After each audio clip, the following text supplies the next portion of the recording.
Que esta semana Anderson y yo estuvimos hablando, aclarando que los acontecimientos que se relatan no están siempre en orden cronológico, ¿verdad? Entonces parece como que un texto a veces como contradice al otro. Es como cuando, por ejemplo, lees 1 Samuel y da la impresión de que Saúl nunca había visto a David y después resulta de que otro pasaje parece como que sí lo conocía. Entonces, bueno, ¿qué pasa? ¿Lo conocía o no lo conocía? Y hay muchos acontecimientos en la Biblia que se relatan, pero no se cuentan necesariamente en orden cronológico. Entonces tienes que leer todo lo que la Biblia dice sobre ese pasaje para ubicarte y saber por dónde van los tiros. Hay un momento en el que uno de cada tribu, es decir, 12 personas, suben a la tierra de Canaán mientras el pueblo espera en el desierto. Dice que van a reconocer la tierra, si no van como espías. El espía no se deja ver, el espía no quiere que lo vean. Espías fueron lo que mandó Josué a la ciudad de Jericó, previamente antes de atacarla, pero ellos no van escondidos, ellos van a cara descubierta. Ellos entran por las ciudades, van por los valles, cogen fruto de la tierra. Y cuando regresan, claro, el pueblo está esperando, subimos, no subimos, ¿cómo es la tierra? ¿Tiene ríos, no tiene ríos? ¿Es grande, está habitada? ¿Cómo es la tierra? El informe que trajeron fue terrible, terrible. Y de los 12 que fueron, 10 como que se pusieron de acuerdo, tú. 10 trajeron un informe tan negativo que a más de 1,5 millones de personas los hundieron en la miseria. Dice que estuvieron toda la noche llorando. Qué pesimismo contagió a aquella gente al pueblo, ¿eh? Terrible, tremendo. ¿Sabes que ese día, se calcula, ¿no? Ese día era el Tisha B'Av, era el día 9 del mes Av. A veces coincide en agosto, a veces coincide ese mes, ese día en julio, depende. Y las peores desgracias, todas las desgracias, las peores catástrofes que le han ocurrido al pueblo de Israel, todas han ocurrido el día Tisha B'Av, el día 9 del mes Av, todas. La destrucción del primer templo, 9 de Av. La destrucción del segundo templo, 9 de Av. La expulsión por parte de los reyes católicos del pueblo de Israel de España, 9 de Av. La firma de la eliminación total y absoluta de los judíos en Europa a través del régimen del Tercer Reich nazi, el día 9 de Av, etcétera, etcétera, etcétera. Y es que ese día marcaron su destino. Lloraron sin causa y a lo largo de la historia el Señor les daría motivos para que lloraran con razón. El día 9 de Av.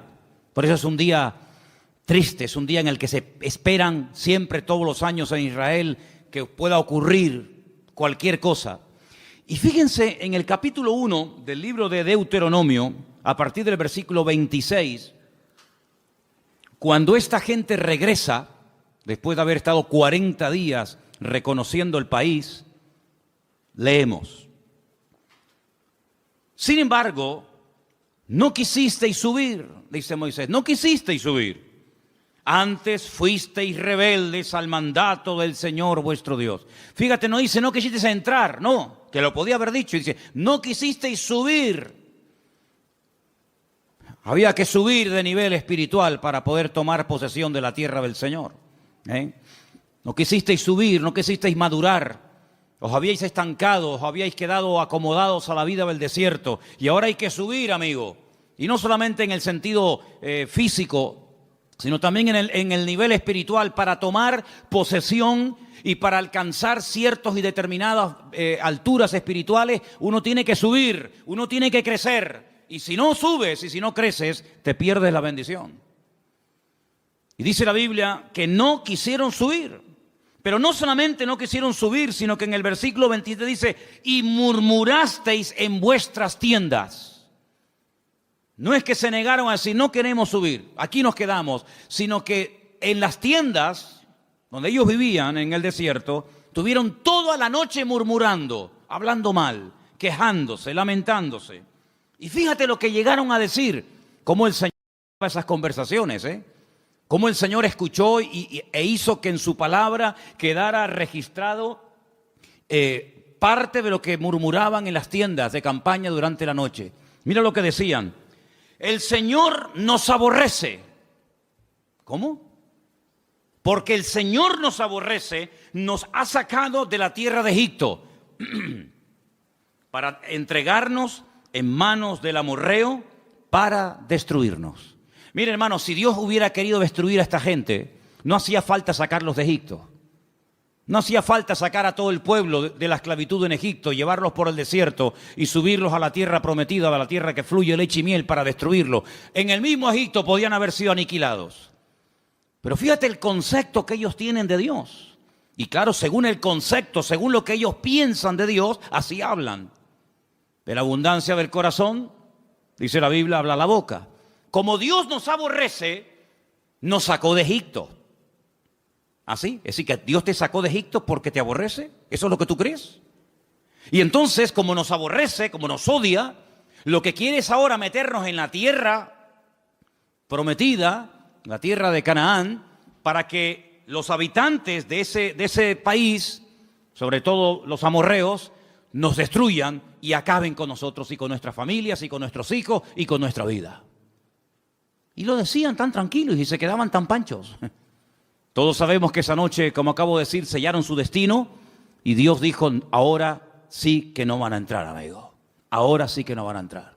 Van a entrar aquellos que dijisteis que no entrarían, que eran vuestros hijos. Es decir, la generación adulta que salió de Egipto no entró en la tierra prometida. Dios levantó una nueva generación sin esos prejuicios, sin esas ideas equivocadas y distorsionadas de Dios, y esos fueron los que entraron, y estos que hablaron mal, y estos que murmuraron, todos cayeron en el desierto, uno detrás de otro, excepto aquellos que hablaron bien, Josué y Caleb. Ellos dos sobrevivieron, con más de 80 años, ambos entraron a la tierra prometida, la vieron, la disfrutaron, la habitaron y la conquistaron. Y posteriormente la repartieron, solamente ellos. Fíjate la cantidad de cosas que se puede uno perder y la cantidad de puertas en el mundo espiritual que uno puede cerrar simplemente, digo simplemente entre comillas, por hablar mal. Perdieron la oportunidad de su vida. Pudieron haber entrado hacía 40 años, pero por la forma como hablaron, Dios dijo sí. Muy bien, se acabó. Pero no solamente no van a entrar, sino que ahora encima van a morir en el desierto. Es increíble. Así que ellos creían que Dios los aborrecía. Pero mira lo que dice el Salmo 106. Todo lo contrario. Todo lo contrario. El Salmo 106, dicho sea de paso, es un resumen de lo que ocurrió desde que salen de Egipto hasta que prácticamente entran en Canaán a través de Josué. Es un salmo muy interesante. Si quieres conocer bastante de la historia de Israel en esta época de la historia, lee el Salmo 106, es muy interesante. Pero voy a leer solamente el versículo 8. Salmo 106, verso 8. ¿Lo tienen, hermanos? Dice, pero Él los salvó por amor de su nombre para hacer para hacer notorio su poder. Si comparamos lo que dice Deuteronomio y lo que decía el pueblo y lo que el Señor dice a través del Salmo 106, no tiene nada que ver una cosa con otra. En un pasaje dice, Dios nos sacó de Egipto porque nos odia, porque nos aborrece y lo que quiere es aniquilarnos y destruirnos. Y el Salmo 106 lo que dice es que la razón principal por la cual el Señor sacó al pueblo de Israel de la esclavitud en Egipto es por amor. No porque los aborrecía, sino por amor. Yo pregunto, de las dos opiniones, la del pueblo y la de Dios, ¿cuál será la correcta? ¿Quién dijo la verdad? Evidentemente el Señor. ¿Quién se equivocó? ¿Quién habló mal? El pueblo. ¿Quién pagó las consecuencias de hablar mal? El pueblo. ¿Quién perdió la bendición? El pueblo. ¿Y tú crees que a nosotros no nos puede pasar hoy en día lo mismo? ¿Crees que esto solamente es algo que le pasaba a ellos en el Antiguo Testamento, pero que hoy en día da igual cómo hablemos, si nos quejamos o damos gracias al Señor? Si somos personas con una actitud, digamos, de agradecimiento y de gratitud, o estamos todo el santo día lamentándonos, que da igual. No te confundas, hermano. ¿Cuántas personas, incluso que van por la vida llamándose creyentes, se pueden llegar a perder tremendas bendiciones del Señor por la forma como hablan? Porque la forma en cómo hablan manifiesta el concepto distorsionado o equivocado que pueden llegar a tener de Dios. Si tú crees que Dios no te ama, si tú crees que Dios es injusto contigo, si tú en lo profundo de tu corazón crees que el Señor no es tan bueno como dicen algunos, si tú en lo más profundo de tu corazón crees que Dios contigo no ha sido todo lo bueno que tú esperabas, tú vas a vivir así. Y cuando ores, cuando hables con alguien, cuando des testimonio y cuando vengas a la iglesia y cuando salgas de la iglesia, tú vas a vivir según el concepto distorsionado y envenenado que tienes de Dios. Pero el creyente que tiene claro que Dios nos ama, que Dios no es injusto, que Dios quiere lo mejor para mi vida, no se va a quejar, no se va a lamentar, tenga o no tenga. Se le abran las puertas que él creía que se le tenían que abrir o no se le abran nunca. Da igual. El que tiene claro cómo Dios es y cómo Dios, siendo un Dios de amor y de misericordia, pastorea y bendice y protege nuestra vida, va a vivir desde un punto de vista, pero completamente diferente a aquel que cree que Dios es injusto y que Dios es malo. ¿Cuántos dicen amén? ¿Qué concepto tú tienes de Dios?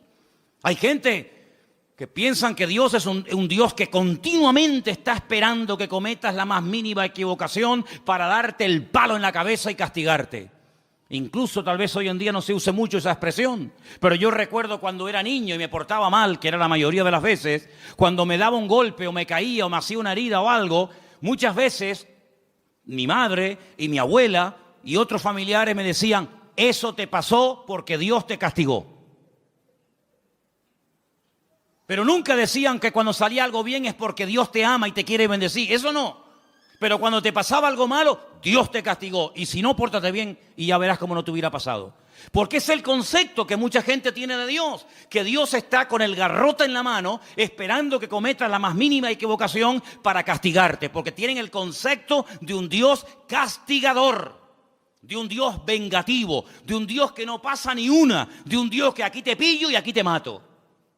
Y así viven, asustados, amedrentados, tratando siempre de buscarse la vida, tratando siempre, ¿verdad?, de abrirse camino a ellos mismos, porque creen que ellos se pueden pastorear a sí mismos mejor que lo que Dios nos puede pastorear a nosotros. ¿Qué te parece, amigo? ¿Qué concepto tú tienes de Dios? ¿Sabes? Comencé a buscar en la Biblia algunas personas que hablaron y describieron a Dios.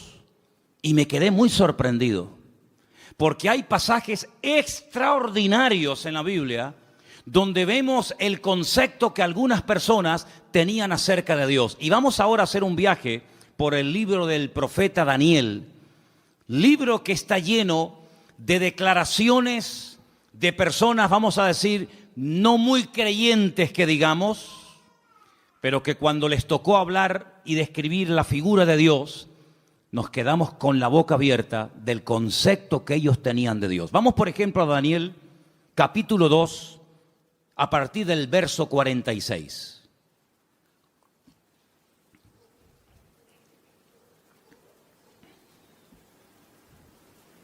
Hermano Jorge, le van a faltar brazos. ¿No será más cómodo ponerse unas gafas? ¿Eh? El capítulo 2 del libro del profeta Daniel es un capítulo muy interesante, porque hay un rey llamado Nabucodonosor. ¿Serías capaz de pronunciar ese nombre? Ah, qué bien, está bien. A mí me costó una barbaridad aprendérmelo, pero bueno, ustedes...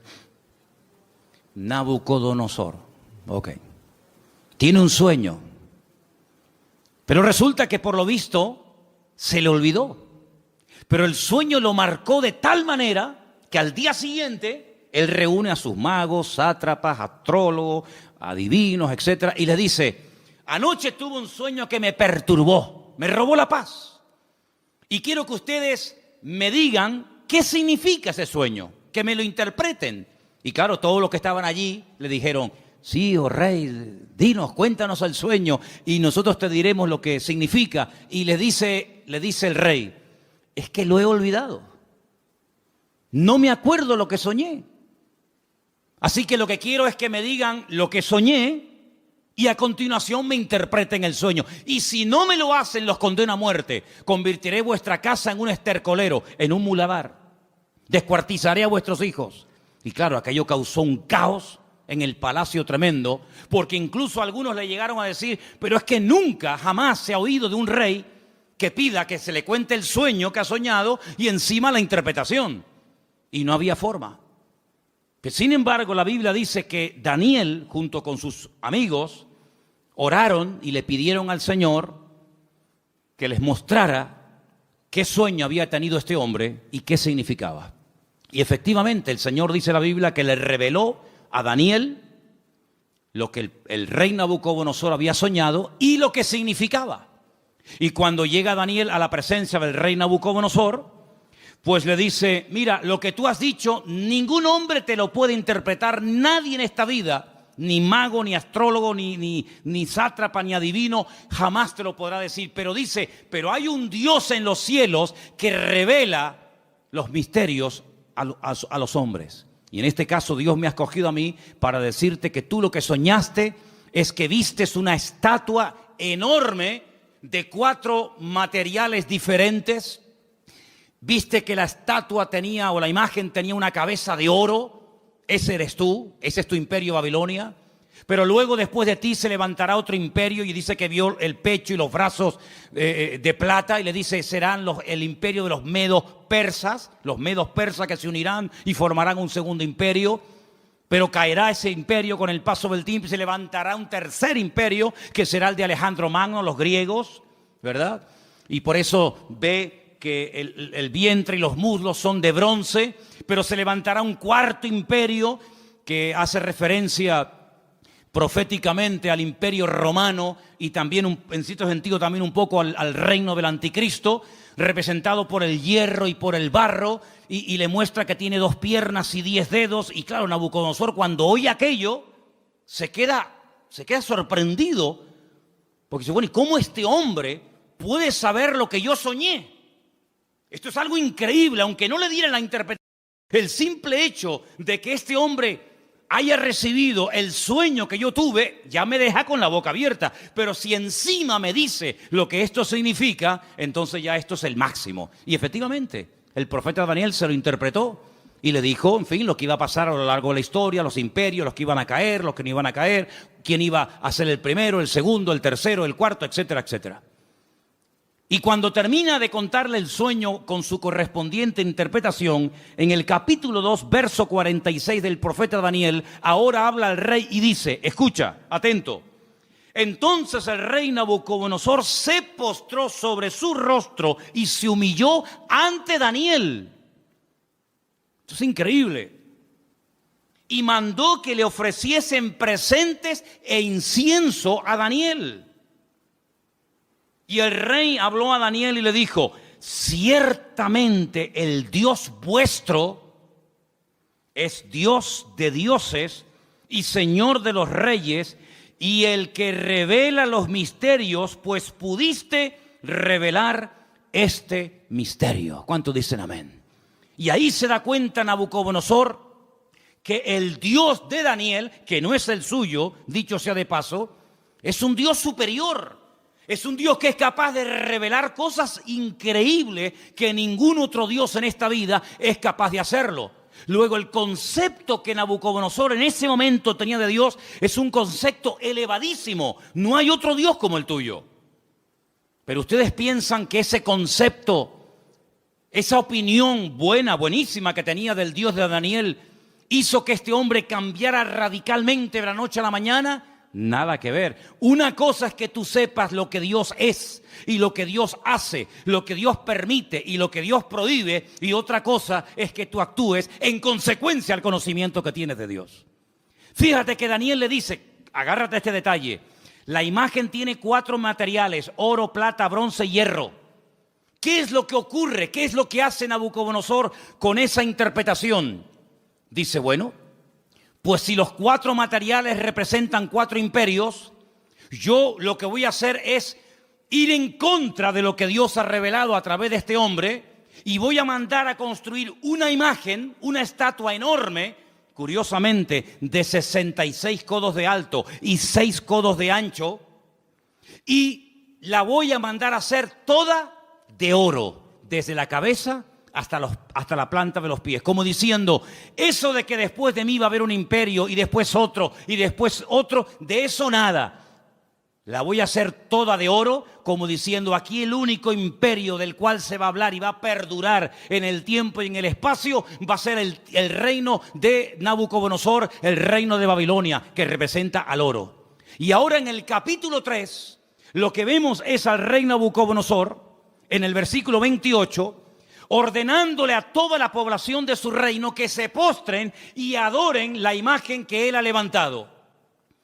Y ahí encontramos un pasaje increíble, extraordinario, donde vemos que hubieron 3 personas que no quisieron postrarse ante su imagen. Capítulo 3, versículo del 28 en adelante, dice así la palabra. Entonces Nabucodonosor dijo: bendito sea el Dios de ellos, de Sadrat, de Mesat, de Abednego, que envió su ángel y libró a sus siervos que confiaron en él y que no cumplieron el edicto del rey y entregaron sus cuerpos antes que servir y adorar a otro Dios que su Dios. Por lo tanto, decreto que en todo pueblo, nación o lengua que dijere blasfemia contra el Dios de Sadrat, Mesad y Abednego sea descuartizado y su casa sea convertida en muladar, por cuanto no hay Dios que pueda librar como este. Él se dio cuenta de que el fuego no destruyó a estos 3 jóvenes valientes, porque ellos le dijeron al rey de Nabucodonosor: aunque nos des otra oportunidad, no nos vamos a postrar ante tu imagen. Nosotros solamente adoramos a Dios. Y si ese acto de adorar a Dios implica el que muramos hoy quemados, pues estamos dispuestos a morir quemados. ¿Y qué? Si esa es la muerte, porque yo no elegí ni el día, ni el lugar, ni la forma como nací. Pero tampoco podemos elegir ni el día, ni la hora, ni la forma de nuestra muerte. Esas son cosas que escapan al ser humano. Es algo que no podemos escoger, por muy sabios o ricos o intelectuales que seamos. Por lo tanto, si la muerte que Dios ha escogido para nosotros es morir quemados, moriremos quemados, no pasa nada. ¿Creemos que Dios nos puede librar del fuego? ¿Lo creemos? ¿Y nos puede librar de tu mano? ¿Lo creemos totalmente? Pero si no nos quiere librar el Señor, sino que Él hoy quiere que muramos y hasta aquí llegó nuestra vida, tampoco nos vamos a postrar. Y dice la Biblia que fueron lanzados, amarrados, dentro del horno de fuego. Y lo que le sorprendió a Nabucodonosor es que no se quemaron, que no solamente había personas vivas dentro del horno, sino que había 4 personajes protegiendo el cuarto personaje a estos jóvenes. Y dice la Biblia que cuando salieron, ni el pelo de su cabeza se había quemado, ni sus ropas olían a humo. Y ante semejante milagro, ya van dos, la interpretación del sueño a través de Daniel, cómo Dios protege milagrosamente la vida de Sadrat, Mesad y Abednego, vuelve otra vez a reconocer que el Dios de esta gente es el Dios todopoderoso, un Dios superior al que Él tiene. Un Dios que es capaz de proteger de la muerte segura a unas personas porque confiaron en Él. Y ya van 2. Pero amados hermanos, lo que dice Nabucodonosor de Dios es tremendo. Es un Dios que salva, es un Dios que libra, es un Dios que protege, es un Dios superior, es Dios arriba, es Dios abajo. Algo increíble el concepto que Nabucodonosor tenía de Dios. Pero el concepto por sí mismo, el conocimiento por sí mismo no es suficiente. Después vamos a ver qué más hace falta. Seguimos en Daniel, capítulo 4. Este rey Nabucodonosor le da lugar a la soberbia, le da lugar al orgullo, a la arrogancia, paseándose por Babilonia, que era una joya en aquellos tiempos. Comienza a presumir de su ciudad, de sus jardines, de sus conquistas, de sus palacios. Y la Biblia nos enseña que este hombre entra en un periodo de locura totalmente. Pierde el sentido. Y la palabra de Dios dice que lo arrojan al monte. Vamos a leer en el versículo 33. En aquella hora se cumplió la palabra sobre Nabucodonosor, Fue echado de entre los hombres y comía hierba como los bueyes. Su cuerpo se mojaba con el rocío del cielo, y hasta que su pelo creció como plumas de águila y sus uñas como las de las aves. Mas al fin del tiempo yo, Nabucodonosor, alcé mis ojos al cielo y mi razón me fue devuelta, y bendije al Altísimo y alabé y glorifiqué al que vive para siempre, cuyo dominio es sempiterno y su reino por todas las edades. Todos los habitantes de la tierra son considerados como nada, y Él hace según su voluntad en el ejército del cielo y en los habitantes de la tierra, y no hay quien detenga su mano y que alguien le diga: ¿qué haces? En este mismo tiempo mi razón me fue devuelta, y la majestad de mi reino, mi dignidad, mi grandeza volvieron a mí. Y mis gobernadores y mis consejeros me buscaron, y fui restablecido en mi reino, y mayor grandeza me fue añadida. Ahora yo, Nabucodonosor, alabo, engrandezco y glorifico al Dios del cielo, porque todas sus obras son verdaderas y sus caminos justos, y Él puede humillar a los que andan con soberbia. ¿Cuántos dicen amén?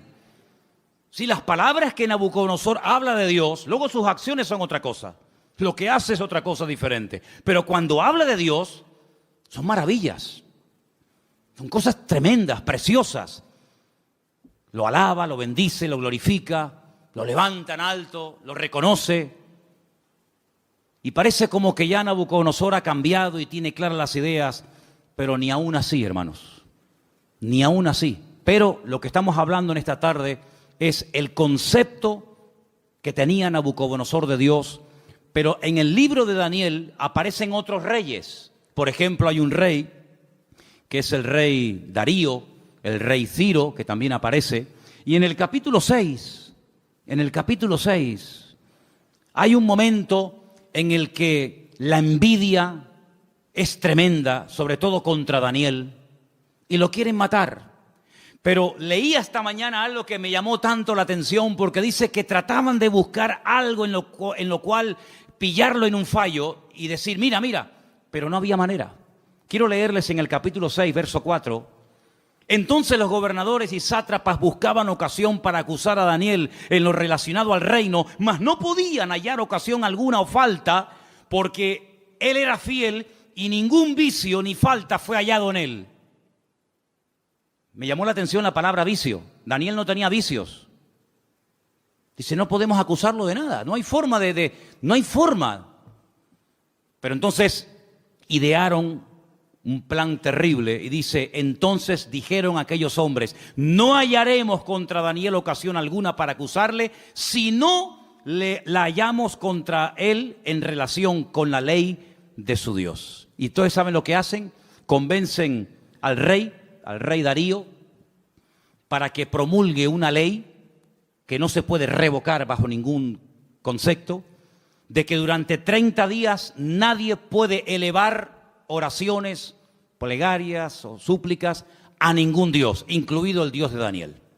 Nadie puede orar durante 30 días. Era la única forma de que podían decir: mira, hay un hombre en tu reino que ha quebrantado la ley. Porque nosotros como creyentes, y creo que lo tenemos claro, tenemos que cumplir las leyes de los países donde vivamos, siempre y cuando no vayan en contra de la palabra de Dios. ¿Cuántos dicen amén? No es que por ser cristianos estamos exentos del cumplimiento de la ley, ni mucho menos, al contrario. Las autoridades, según Romanos capítulo 12, todas han sido puestas por Dios. Salga quien salga y gane quien gane.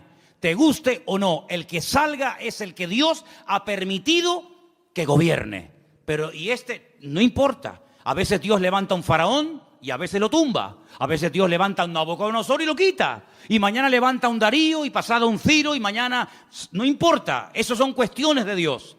Nuestra obligación es obedecer y someternos a las autoridades. Repito, siempre y cuando no vayan en contra de la palabra de Dios. Y en este caso iban en contra de la palabra. ¿Cómo me va a prohibir a mí un gobierno? ¿Cómo nos va a prohibir a nosotros un rey, un primer ministro o un presidente de gobierno? Me da igual. ¿Cómo nos va a prohibir a nosotros los cristianos un gobierno a no orar durante 30 días. Mucho, amigo, pero hasta ahí podíamos llegar. ¿Qué hizo Daniel? Versículo 10. Cuando Daniel supo que el edicto había sido firmado, entró en su casa y abiertas las ventanas de su cámara que daban hacia Jerusalén, se arrodillaba 3 veces al día y oraba y daba gracias delante de su Dios como lo solía hacer antes. No es que ahora empiece a hacerlo a raíz del edicto promulgado por el rey Darío, no, es que ya lo venía haciendo como algo normal en su vida. Se postraba y oraba en dirección a Jerusalén 3 veces al día. Shaharit, Minjá y Arbit, las 3 oraciones que hace el pueblo de Israel diariamente, por la mañana, por la tarde y por la noche. Por la mañana, por la tarde y por la noche. Y aquí está Daniel haciendo lo que durante miles de años el pueblo de Israel ha hecho, postrarse y orar 3 veces al día. Y ahí lo pillaron. Van con el chisme, van con el cuento al rey Darío y le dicen, no te ha obedecido. Hay un hombre en tu reino llamado Daniel que ha quebrantado la orden y merece la muerte. Claro, cuando el rey se entera de que es nada más y nada menos que Daniel, al que él respetaba, admiraba y amaba, le pesa en el corazón, pero amigo, lo firmado es ley y no te queda más remedio que sentenciar la muerte. En esta ocasión no vas a morir quemado, como ya se intentó matar a tus compañeros, en esta ocasión te espera el foso de los leones. Y yo creo, hermano, que aquellos leones pasaban más hambre que el perro de un hippie, ¿eh? Yo creo que aquellos leones tenían un hambre, si quieren, totalmente imposible salir con vida de aquel foso de los leones. ¿Qué te parece? Qué bonito es ver a un león detrás de la jaula, ¿eh? Detrás de las rejas. Me acuerdo que una vez hicimos un viaje, hago un paréntesis, estábamos viviendo en Argentina y tuvimos la oportunidad de ir al norte, bien al norte de Argentina, a la provincia de Misiones. Y allí había un matrimonio que nos hospedó, un matrimonio de alemanes. Y un día nos quisieron llevar a las famosas cataratas de Iguazú, las cataratas más grandes del mundo y las más hermosas. Y por el camino paramos y entramos en un zoológico que la verdad que era deprimente, el zoológico aquel. Pero bueno, entramos. Y había una valla, una tela metálica tan fina que yo decía, pero esto es un peligro. ¿Cómo pueden tener a un león con una vallita que era de papel, aquello? Y el león estaba al otro lado de la valla, yo estaba aquí, y el león estaba patas arriba, durmiendo profundo. Y yo estaba al lado y ni se enteraba, pero no se me ocurrió otra cosa que tirar una piedra al león. Y cogí una piedra y le hice al león así por arriba, le hice, ¡pum!, le tiré el león, mire hermano, el león se viró, pegó un rugido que todavía lo tengo dentro y no se me ha ido, y eso fue en el año 90, fíjese lo que le digo. Qué miedo pasé, hermano, de verdad, qué miedo pasé. Un león enfadado es terrible, ¿eh? Terrible. Y ahora meten a Daniel en un foso de leones. Como mínimo, si dice leones, plural, como mínimo tiene que haber 2, pero seguramente había mucho más. Al día siguiente, el rey se va corriendo al foso de los leones, donde el día anterior habían echado a su amigo Daniel. Y dice en el verso 19, capítulo 6, el rey pues se levantó muy de mañana y fue apresuradamente al foso de los leones. Lo quería, ¿eh? Y acercándose al foso llamó a voces a Daniel con voz triste y le dijo, Daniel, siervo del Dios viviente, el Dios tuyo, a quien tú continuamente sirves, ¿te ha podido librar de los leones? ¿Te ha podido librar tu Dios? Solamente por eso ya Dios tenía que librar a Daniel, porque si no lo hubiera librado, el rey Darío se hubiera llevado un concepto equivocado de Dios. El Dios de Daniel no pudo salvar a su siervo de la garra de los leones. Solamente por eso ya el Señor protegió a Daniel. ¿De cuántas nos ha librado el Señor para no quedar mal Él? No para no quedar mal nosotros, para no quedar mal Él. ¿De cuántas nos ha librado el Señor? ¿Verdad? Y acercándose al foso lo llamó, ya lo hemos leído, versículo 21. Entonces Daniel respondió, dijo, oh rey, vive para siempre, mi Dios envió su ángel, el cual cerró la boca de los leones para que no me hicieran daño, porque ante él fui hallado inocente, y aún delante de ti, oh rey, no he hecho nada malo. Entonces se alegró el rey en gran manera a causa de él y mandó sacar a Daniel del foso. Y Daniel fue sacado del foso y ninguna lesión se halló en él porque había confiado en su Dios. Y el rey dio orden y fueron traídos aquellos hombres que habían acusado a Daniel y fueron echados en el foso de los leones ellos, sus hijos, sus mujeres. Y aún no habían llegado al foso, al fondo del foso, cuando los leones se apoderaron de ellos y quebraron todos sus huesos. Entonces el rey Darío escribió a todos los pueblos, naciones y lenguas que habitaban en toda la tierra: paz os sea multiplicada. De parte mía es puesta esta ordenanza, que en todo el dominio de mi reino todos teman y tiemblen ante la presencia del Dios de Daniel. Escucha ahora el concepto elevadísimo que tenía Darío de Dios. Porque Él es Dios viviente. ¿Cuántos dicen amén? Permanece por todos los siglos. ¿Cuántos dicen amén? Su reino no será jamás destruido. Su dominio perdurará hasta el fin. Él salva. ¿Cuántos dicen amén? Él libra. Hace señales y maravillas en el cielo y en la tierra. Él ha librado a Daniel del poder de los leones. Y Daniel prosperó durante el reinado de Darío y durante el reinado de Ciro el persa. Fíjate qué concepto por aquel milagro, por aquella maravilla hecha por el Señor, proteger milagrosamente de la muerte, devorado por las fieras, por los leones a Daniel. Este hombre dice cosas tremendas que muchos cristianos cuestionan. Él dice: Dios salva, pero Dios libra, hace maravillas. Hay algunos cristianos que no creen que Dios hace maravillas. Hay algunos cristianos que incluso se han atrevido a publicar y a decir desde púlpitos y desde revistas y desde páginas web, etcétera, etcétera, que ya no existen milagros. Sin embargo, Darío no tenía ese concepto distorsionado de Dios. Darío decía: el Dios de Daniel salva, libra, hace señales en el cielo y en la tierra, protege, es un Dios todopoderoso. ¿Cuántos dicen amén?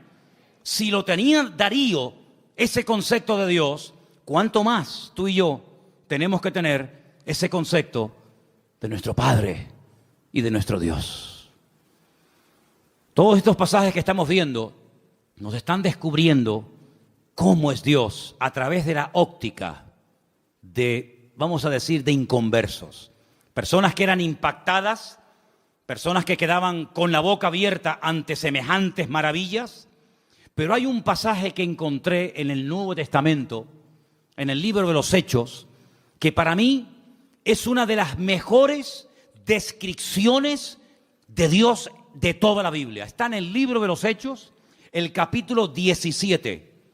Y es concretamente una parte del mensaje profundo que el apóstol Pablo dio cuando se encontraba de visita en Grecia, concretamente en la ciudad de Atenas.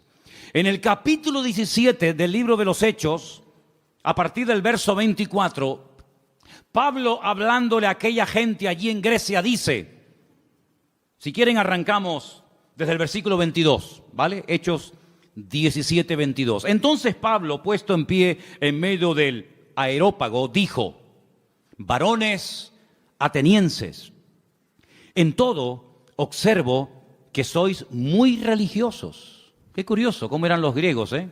Eran religiosos, eran hedonistas, deportistas, un culto al cuerpo tremendo. Es una sociedad muy, muy parecida a la que vivimos nosotros hoy en día, ¿verdad? No eran ateos, eran muy religiosos. Dice, porque pasando y mirando vuestros santuarios, hallé también un altar en el cual estaba esta inscripción: al Dios no conocido. Tenían un altar donde no había ningún Dios, pero habían puesto una inscripción, una placa que decía esto: al Dios no conocido, al que vosotros adoráis sin conocerle. Y ese es el Dios que yo vengo a anunciar. Y Pablo dice, verso 24, escucha ahora: el Dios que hizo el mundo y todas las cosas que en él hay. ¿Puedes decir amén a esto? Es un Dios creador, el que creó el mundo. Es decir, no se creó solo. Vino una explosión y a través de una serie infinita de coincidencias apareció en su lugar, tal y como las conocemos hoy en día, lo que llamamos sol, luna, plantas, árboles, animales, planetas, etcétera, etcétera. No es así. Es el Dios creador que ha puesto todo en su sitio, que le ha dado color, forma y diseño. Es el Dios todopoderoso y sigue diciendo, siendo Señor del cielo y de la tierra, la palabra Señor sabéis que es la palabra amo, siendo el dueño, el propietario de lo que hay arriba y abajo, no habita en templos hechos por manos humanas. Solamente de este versículo hay tanta enseñanza, tanta profundidad de conceptos que podríamos echarnos horas. Porque lo primero que está diciendo es, nosotros no salimos de la nada. Nosotros no somos producto de un proceso evolutivo, sino somos creación de Dios. Y ese Dios que es el dueño ha decidido no vivir en templos. ¿Qué les está diciendo los atenienses? Que vuestros templos no pueden contener su persona, su presencia, porque Él ha tomado unilateralmente la decisión de no vivir en templos. Luego les está tirando por tierra toda su religiosidad. Y sigue diciendo, ni es honrado por manos de hombres, como si necesitase algo.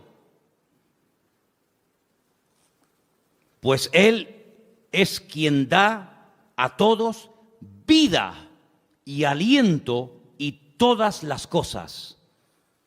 Es la existencia misma. Es el que hace que las cosas existan. Es el que transmite vida. Es el que hace que todo funcione perfectamente. Es el que hace que haya estaciones. Es el que hace que soplen los vientos de un lugar y se vayan por otro. Es el que hace que el sol cada mañana salga del mismo lado hace miles de años y se oculte por el mismo lado. Es el que hace que la tierra gire siempre en la misma dirección y a la misma velocidad. No es un Dios que hoy en día dice, no, que no se mueva, ahora que se mueva. Es un Dios que tiene un control absoluto de la creación. No ha perdido el control. No se le ha vuelto en contra la creación. Él da vida. Y si Él no diera la vida, nada funcionaría. Porque el hombre puede alargar y puede cortar la vida, pero no puede crearla, no puede diseñarla. Y Él está hablando de un Dios que da la vida, un Dios que ha formado, un Dios que ha creado, etcétera, etcétera. Y sigue diciendo, de una sangre ha hecho todo el linaje de los hombres. Está hablando de Adán. De Él vienen todos, de Él venimos todos. Para que habiten sobre toda la faz de la tierra, y les ha prefijado el orden de los tiempos y los límites de su habitación. Esto es impresionante lo que está diciendo Pablo aquí. Él es el que ha dado límite, ha puesto tiempos. ¿Cuánto tiene que vivir un elefante? ¿Cuánto tiene que vivir un loro? ¿Cuánto tiene que vivir el hombre? ¿Cuánto tiene que vivir? Él ha puesto límites, Él ha puesto tiempos. No es algo que siempre ha existido, como decía Aristóteles, que esto siempre ha existido, la eternidad del universo. No, el universo no es eterno. Tiene un principio y tendrá un fin. Y no solamente eso, sino que ha puesto límites, fronteras, que no tiene que ver con murallas, ni con rejas, ni con alambre de púas. Pero Él, desde el libro del Génesis, le dijo a cada nación y a cada pueblo, a las 70 que había en aquel momento, de la cual salieron todas las que existen hoy en día, dónde tenían que vivir cada nación y cada pueblo. Y lo he dicho infinidad de ocasiones, cada vez que un pueblo ha querido ir más allá del territorio que en el principio el eterno creador del universo y de la tierra le dio a los seres humanos, ha habido problemas. Y cuando los del norte quieren apropiarse de los del sur, y cuando los europeos quieren apropiarse de un continente, y cuando los de este continente quieren saltar a otro, se produce un caos, se produce un desorden, porque Dios estableció dónde tenían que vivir los pueblos. Y dotó al ser humano de unas características para vivir en el sur que no dotó a ese ser humano para vivir en el norte o viceversa. Y Dios lo que está haciendo es poner en orden el mundo, así como puso el sol aquí, no allá, aquí lo puso. Y así como puso la tierra en este lugar y no la puso en la otra punta de la galaxia, Dios ha puesto a los hombres donde Él ha querido y como Él ha querido. Porque es un Dios que controla y ordena la creación. Y el hombre siempre tratando de alterar el orden de Dice, para que busquen a Dios, si en alguna manera palpando puedan hallarle, aunque ciertamente no está lejos de cada uno de vosotros. Porque en Él vivimos y nos movemos y somos. Eso es increíble, ese concepto. En Él vivimos, nos movemos y somos, como algunos de vuestros propios poetas también han dicho, porque linaje suyo somos. Siendo pues linaje de Dios, no debemos pensar que la divinidad sea semejante a oro, plata, piedra, esculturas de arte, imágenes de hombre. Pero Dios, escucha, Dios, habiendo pasado por alto los tiempos de esta ignorancia, ahora manda a todos los hombres en todo lugar que se arrepientan. A todos, absolutamente a todos. Por cuanto ha establecido un día, por el cual juzgará al mundo con justicia por aquel varón a quien designó, está hablando del Señor Jesús, dando fe a todos con haberle levantado de los muertos. Y ahí ya se rompió la armonía, porque cuando oyeron de lo de la resurrección, eso era algo que no les cabía en la cabeza, y ahí le dijeron, bueno, ya te escucharemos en otra ocasión, en otro día, en otro momento. El concepto que Pablo tenía de Dios era un concepto no distorsionado, no equivocado ni envenenado, sino era un concepto correcto y exacto. Y la pregunta que tenemos que volver a hacer nosotros en el día de hoy, ¿qué concepto tenemos nosotros de Dios? ¿Cómo tratamos a Dios? Muchas veces le decimos a Dios cómo nos tiene que tratar a nosotros. Pero la pregunta es, ¿cómo estamos nosotros tratando a Dios? Queremos que Él nos sane cuando estamos enfermos. Queremos que Él supla nuestras necesidades cuando necesitamos que sean suplidas. Queremos que nos haga compañía cuando nos sentimos solos. Queremos que nos dé trabajo cuando nos falta. Queremos que nuestros hijos estén sanos y robustos y con trabajos y bien. Todo eso está bien claro. Pero la pregunta es, ¿cómo tú estás tratando a Dios? Algunos ni se lo han planteado. Algunos viven en una ignorancia tan grande que lo único que les preocupa es el aquí y el ahora. Comamos y bebamos porque mañana moriremos. Ese es el eslogan de la sociedad y de muchas personas hoy en día. ¿Qué más da si hay cielo, si hay infierno, si mañana me muero o no me muero? Es el día de hoy lo que me preocupa. Ya mañana ya Dios dirá, ¿verdad? Para quedar bien. ¿Qué concepto tú tienes de Dios? Depende del concepto que tengas, estarás hablando de tu nivel de madurez. Y así vivirás, y así hablarás, y así te comportarás con tus semejantes. Y cuando vamos a la palabra de Dios, vemos que ese Dios real, vivo y verdadero, que es el único que existe, que es uno, se ha dado a conocer de varias formas. Primero, a través de la creación. Vamos a un texto que nos va a leer nuestro hermano Luis. Romanos 1:20. Preste atención porque es un texto extraordinario a tener en cuenta. Romanos 1:10. 1:20, perdón. Porque las cosas invisibles de Él, su eterno poder y deidad, se hacen claramente visibles desde la creación del mundo, siendo entendidas por medio de las cosas hechas, de modo que no tienen excusa. Dios dice en su palabra que nadie tiene excusa para no creer en Dios. Algunos me han preguntado muchas veces, pero hay gente a la cual nunca se les ha hablado de Cristo.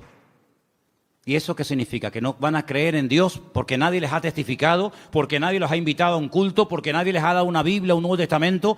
Dice el Señor, y lo declara categóricamente en la palabra a través de la boca de Pablo, que a través de la creación el hombre puede llegar a la conclusión de que detrás de lo que vemos, detrás de lo creado, hay un creador. Detrás de este púlpito tuvo que haber alguien que lo hiciera. Este púlpito no se hizo solo. Imposible, imposible. Detrás de un coche tiene que haber un fabricante. Esas piezas tuvieron que ser diseñadas y puestas en ese lugar para que esa máquina funcione. El reloj que llevamos, el reloj que llevamos todos en la pulsera, en la muñeca. Ese reloj me habla de que tuvo que haber alguien que lo diseñara, alguien que lo creara, alguien que lo pusiera ahí cada pieza, cada tornillo. Sí, detrás de lo creado hay un creador. Y detrás de cada cosa creada hay un diseñador que le dio forma. Y Dios le ha dado forma a la humanidad. Dios le ha dado forma al mar. Dios le ha dado forma a las montañas. Dios le ha dado forma al universo. ¿Quién hizo eso? ¿Quién creó el mundo? ¿Quién creó el agua del mar con la justa medida para que no se pudran los seres vivos que viven ahí adentro? Si tuviera más nivel de sal, la vida sería imposible, como el mar muerto. Hay un mar que se llama el mar muerto. Bueno, en hebreo se llama el Yam HaMelach, el mar de la sal. En español, el mar muerto. ¿Por qué es muerto? Porque tiene demasiado nivel de sal. ¿Te imaginas que los mares que nos rodean, las playas a las que vamos a bañarnos, tuvieran el mismo nivel de sal que el mar muerto en Israel? No habría peces. Sería imposible la vida. No se podría navegar en esos mares. No habría peces, no habría fauna marina. Pero Dios, cuando hizo el mar, le dio la cantidad exacta de sal, ni más ni menos, para que todo funcione de una forma perfecta y matemática durante miles y miles de años. Así de claro, hermano. Si el sol estuviera un poco más cerca, sería imposible la vida en el planeta Tierra. Moriríamos todos achicharrados, quemados. Si el sol estuviera más lejos, la vida en la Tierra sería imposible. Se congelaría la Tierra. Pero Dios lo puso justamente donde tiene que estar y como tiene que estar, para que ni caliente demasiado ni enfríe demasiado. Ahí está, donde tiene que estar. Dios todo lo ha diseñado de una forma increíble, pero algunos, mentes sabias, dicen que no, que detrás de todo eso no está Dios, que detrás de todo eso hay un proceso evolutivo, hay un Big Bang, hay unas explosiones, hay un cúmulo de coincidencias, millones de coincidencias para que todo forme lo que llamamos mundo, universo, tierra. Increíble. Ahí se cumple el texto que dice: y queriendo ser sabios, se hicieron necios. Queriendo ser sabios, se hicieron necios. El Señor se dio a conocer primeramente a través de la creación. Hay personas que se han convertido observando las estrellas, porque todas las estrellas del universo, su nombre está en hebreo. Y traduciendo el nombre de muchas de las estrellas, puedes conocer prácticamente toda la Biblia, Antiguo y Nuevo Testamento. Primera y segunda venida de Cristo.